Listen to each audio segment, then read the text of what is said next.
반갑습니다. 김종훈입니다. 제가 이번에 새로 책을 한 권 출판하게 됐습니다. 그 책은 자원오행으로 본 전국지명사전이라는 책입니다.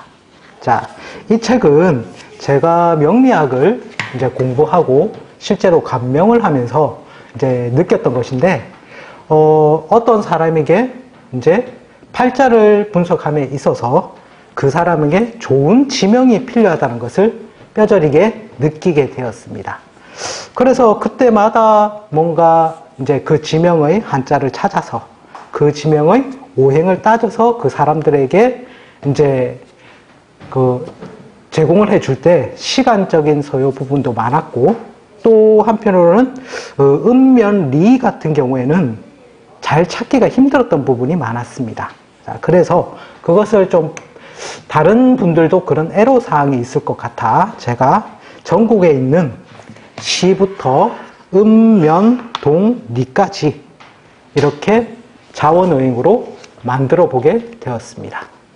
자, 여기에서 보통 리 같은 경우에는 법정리와 행정리가 존재를 하는데, 행정리는 그 행정구역에 따라서 무슨 마을 이런 것들이 있는데 제대로 된 한자가 나와 있지 않아 행정리는 제외하고 법정리까지 기술하게 되었습니다.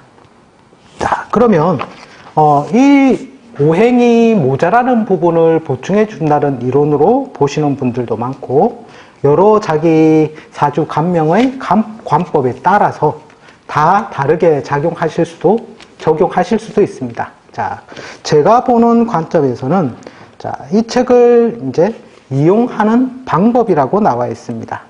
저 같은 경우에는 이제 음양에 따라서 그 사람이 팔자가 양이 강한지 음이 강한지에 따라 이 사람이 목화가 더 유용한지 금수가 더 유용한지에 따라서 이 책을 보고 있습니다.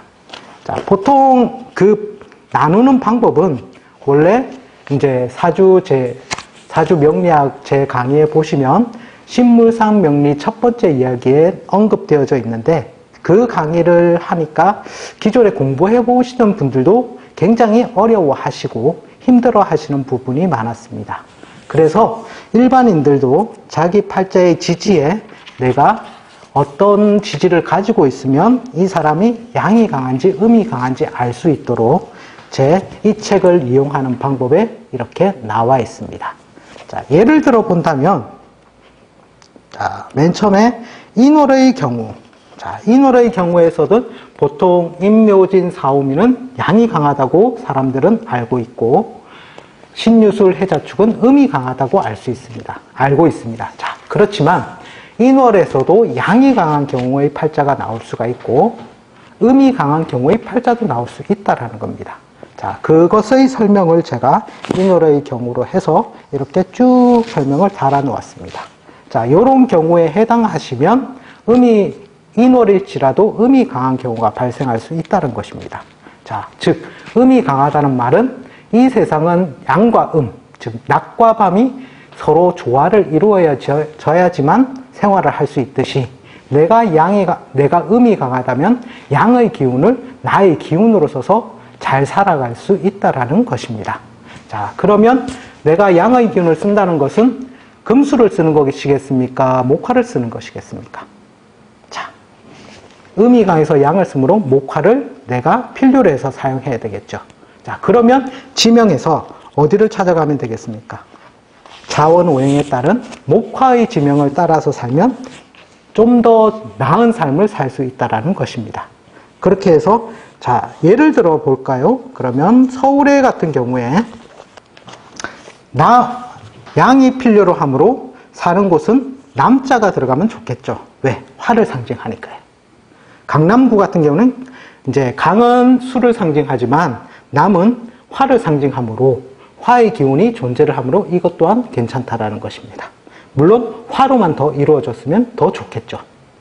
자, 그러면 화에 관해서 어떠한 동네가 그렇게 화의 글자를 이루는지 한번 찾아볼까요? 자, 예를 들어서 삼성동 같은 경우가 석삼자가 화로 보는 경우도 있고 목으로 보는 경우도 있습니다. 그리고 성자는 이를 성자로 해서 화의 기운으로 봅니다. 즉 내가 음이 강해서 양을 쓰는 팔자라면 이런 강남구의 삼성동에 가서 살거나 직장을 그쪽에 있는 직장을 다니거나 학교나 또는 여행지라도 이런 곳에 가면 나에게 이로움을 준다라는 것입니다. 자, 이렇게 해서 이러한 글자를 보는데, 자, 예를 들어서 다른 글자들은 하나의 글자의 오행으로만 이루어져 있는데 이 삼성동 같은 경우에는 두 개의 글자로 이루어져 있습니다. 삼자 같은 경우에. 자, 이런 경우에는 제가 어느 한 가지 이론을 고집하기보다는 제가 5종류의 자원오행 책을 참조를 하였던 것입니다. 그 중에서도 가장 많이 쓰는 대표적인 오행을 제일 앞에 배치를 하였고, 그 다음으로 많이 나온 한자는 그 다음번에 배치를 했습니다.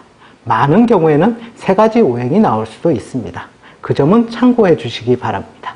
자, 이런 식으로 해서 일반 감명을 하시는 감명 전문 술사님들도 이 책을 참조하시면 좋으실 것 같고, 그리고 이 감명을 안 하고 내가 좀 더 나은 삶이나 일반인 분들이라도 좀 더 내 삶을 개척하시고 싶다 하시는 분들도 이 책을 참조하시어 나에게 맞는 오행의 지명을 쫓아서 이제 자기의 집터라든지 아니면 사업장, 아니면 내가 여행을 가더라도 여행지를 선택해서 가면 좀 더 좋은 기운을 받으시리라 봅니다.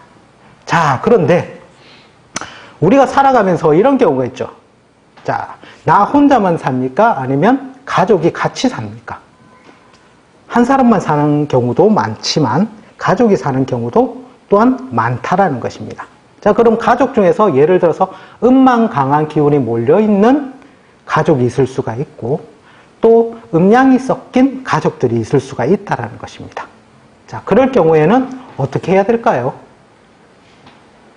물론 대주를 기준으로 해서 조금 더 융통성을 둬서 그쪽 기준을 둘 수도 있겠지만, 제가 보는 관점에서는 서로 상호 보완을 하기 위해서 그럴 경우는 이제 양의 기운과 음의 기운이 같이 섞여 있는 그런 곳에서 부동산이라든지 집터를 구하시면 더 좋으리라고 봅니다.